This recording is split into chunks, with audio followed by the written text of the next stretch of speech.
Who have you interviewed so far? I mean, the previous ones I did, it was like 2 years ago, and it was Orhan, Patricia, and Ishino. Good one. Make good company. Yeah, and it was like the same kind of thing, but the camera was not really facing me; it was like facing them. Right. So it was more towards their like personality and everything. Well, this is better. This is more our Right, relationship yeah. too. Yeah, it's our relationship. I just watched this really cool interview on from Russian TV. It was really wild the way they did all the. That girl. The way the host is obviously a huge celebrity in Russia, and he's the real pounding journalist getting answers.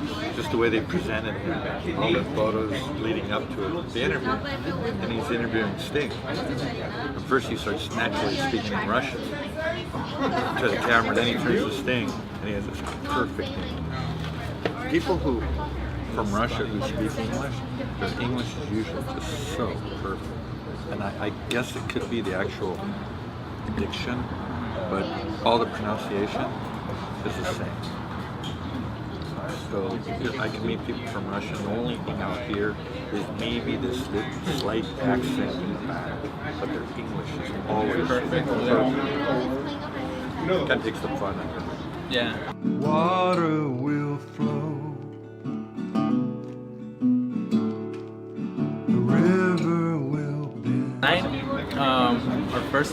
My first interview is gonna be interviewing Greg Kachoeff, former USC graduate with a bachelor's degree back in 1988. On the other hand, he's a musician. He is into the culinary arts as well, and currently he's a professor. And no, not a professor. he's in charge of a model shop in East LA Community College for an architecture department, and this is Greg. Greg, thank you. I'm not a professor, I'll tell you what I am. I was hired to be an instructional assistant. I'm not sure really what that means, but I was hired to run the model shop. But once I made it there, it was obvious I could do some teaching. So I step in and I do some teaching, counseling, therapy, parenting, friending, all that good stuff. All that good stuff. Bullying. Yeah, mainly bullying. So this channel, the emphasis of it is, the name of it is Art, the New Language.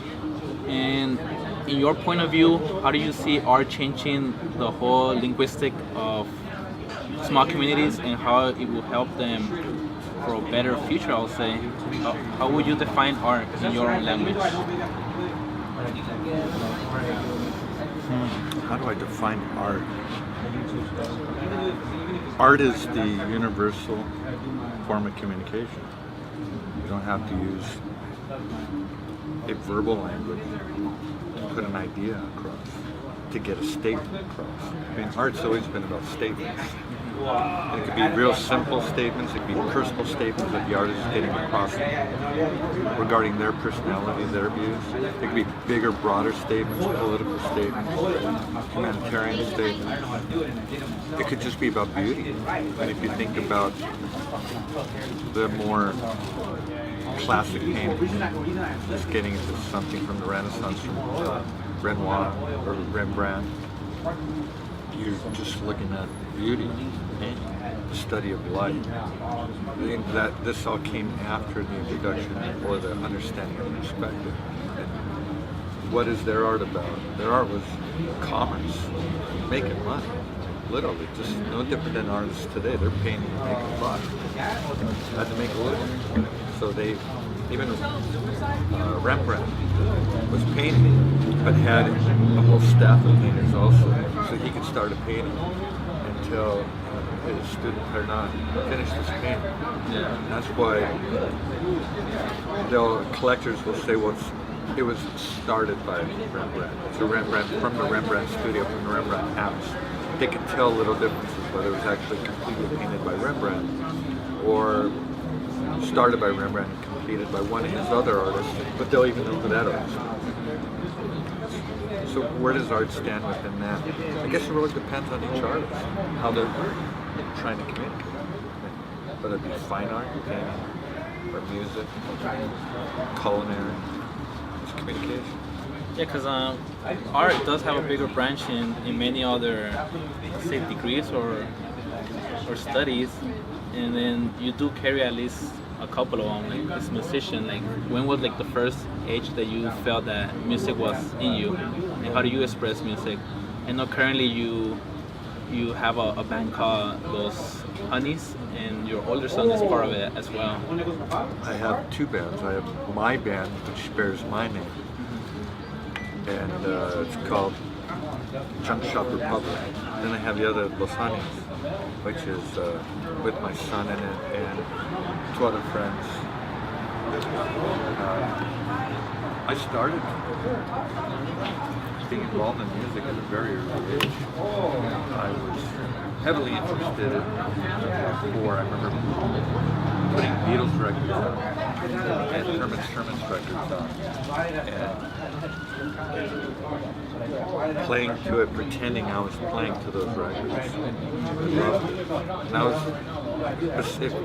you'd go play outside during the day, and at night, I'd put those records on and pretend I was them.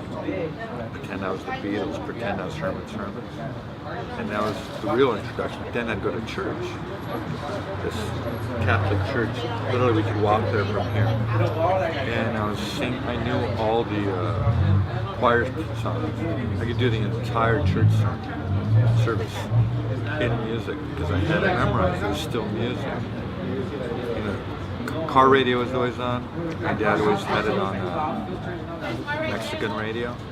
Can't call it Spanish radio because at that time it was purely Mexican radio. So we would listen to Mexican radio. If I'm in the car with my dad, it was Mexican radio.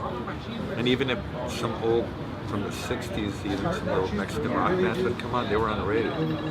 So I'd get that action. Excuse me. Edit this out. So I was playing, we'd be listening to that music, and then if we were in the car with my mom, we were listening to the hits of the day. And it had it went through my head the whole time. I knew what the top 10 songs were. It's all I cared about. But I didn't really start playing music with any serious intent until I got to high school. And that's the same time I developed an interest in architecture. So the two collided. And I was doing both with a vengeance. And my best friend was a musician. I'd go with him to his gigs and his rehearsal, but I really wasn't playing. I had a guitar, but I didn't really have the support that one needs to really get into it. But I had all the support in the world to do architecture. Traffic. Started with traffic. My first job was when I was 14 in an architecture firm. And then it was in plumbing and just all through the line. It usually had something to do with building. And then back to architecture and traffic. But music never left me. It was always fiercely embedded in music. When I got to architecture school, I put music down and slipped the guitar under the bed, collected dust, and I focused completely on architecture. To the point that when I was done with architecture school, the guitar came out and I almost forgot about architecture. I just embedded myself in music. You believe that music was the one that brought your architecture side of you? Like They're married. They're married together? Yeah, they're married. It's the same part of the brain. It takes understanding of rhythm, pattern to do both. I mean, with architecture, anytime we're dealing with architectural history and they're talking about rhythm, patterns in architecture, you get that. And they're married. I mean, good music even needs good architecture to be performed. They're married. They're both arts that take a definite understanding of rhythm, which is arithmetic, and space. So yeah, I see them both as the same. It's hard. I can't separate them. I can't. And going toward like I know you did work for a chef for a while, like the culinary arts side of you. Do you feel that like I'm into the culinary arts too. Like I love the cooking and experimenting with food. And then when it comes to being like really perfectionist with like pastry, that's where like most of the art comes in. You try to like mess around with the food. And how is that like? How are you combining all three at the same time? Because I mean, culinary arts is like you need to eat a day by day. Well, how do you make it into an art? The stuff you eat. Well, let's get this straight. I am not a chef. But you, I mean, you love work to cook, and I worked with these chefs, and they taught me a lot. I walked in thinking, I know how to do that. I know how to do that. I didn't know anything. These guys showed me so much, and it took me from thinking I understood food to flipping all the way around and understanding 10 times more than I ever thought I did. I got a big education out of it, and I saw how it worked. They do take it as an art. They treat it as an art. I can't say I have an education in culinary arts. I have good experience working with some great chefs. It's under their guidance in their kitchen. And I've gone from tiny kitchens with them to big kitchens with them. And I did that when with architecture. The architectural business side is very cyclical. There's high end, there's low end, there's high end and low end. And within the last down cycle, I needed to find work. And I was working with a friend of mine who's a chef. I'd go work a catering gig with him, and I'd do all kinds of stuff with him. And he'd teach me, show me. I didn't make a lot of money, but it was sure fun. It was sure a lot of fun. So I watched them do it, and it is completely the way they look at art or their profession is also the way we as architects look at our profession. They look at the creative side. They think about every ingredient. They think about how they're going to prepare it, all the steps, preparation, and then the presentation as well. So important. So yeah, I have a lot of respect for the trained chef as well as the non-trained chef. You know, come on, man, country. Soul food, like the soul food your mom makes, the soul food my mom made, my grandmother made, soul food your mom probably made. Just the best. The soul food we're here at Alan Pierce, right? Yeah. This is culinary education. This is knowing how to put the flavor together. Food tastes good. Two different things, still an art. Whether it's understood as an art or not.